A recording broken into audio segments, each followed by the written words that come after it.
Hi everyone. Last 2 വീഡിയോസിലായിട്ട് നമ്മൾ കുമളിയിലെ elephant റൈഡും കളരി ഷോയും ഒക്കെ കണ്ടു. ബട്ട് കുമളിയിലെ മെയിൻ അട്രാക്ഷനായ തേക്കടി ബോട്ട് സഫാരിയെ പറ്റി പറയാണ്ടെങ്ങനാ? സോ നമുക്കിന്ന് തേക്കടി ബോട്ട് സഫാരിയെ എക്സ്പീരിയൻസ് ചെയ്യാം.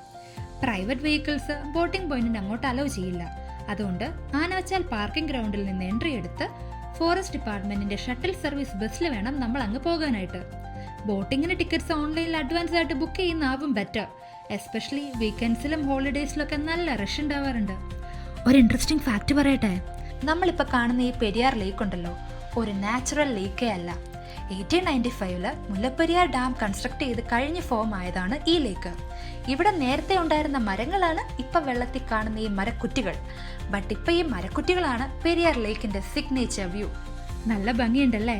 ആൻഡ് യു നോ, ഇവിടെയുള്ള ഈ പെരിയാർ ടൈഗർ റിസർവ് ഉണ്ടല്ലോ, ഇന്ത്യയിലെ ഫേമസ് വൈൽഡ് ലൈഫ് റിസർവ്സിൽ ഒന്നാണ്. ഹിസ്റ്ററിയൊക്കെ കഴിഞ്ഞു കേട്ടോ. സോ കുമളി അല്ലെങ്കിൽ തേക്കടി വിസിറ്റ് ചെയ്യാൻ പ്ലാൻ ചെയ്യുന്നുണ്ടെങ്കിൽ Thekkady boat safari definitely miss ചെയ്യരുത്.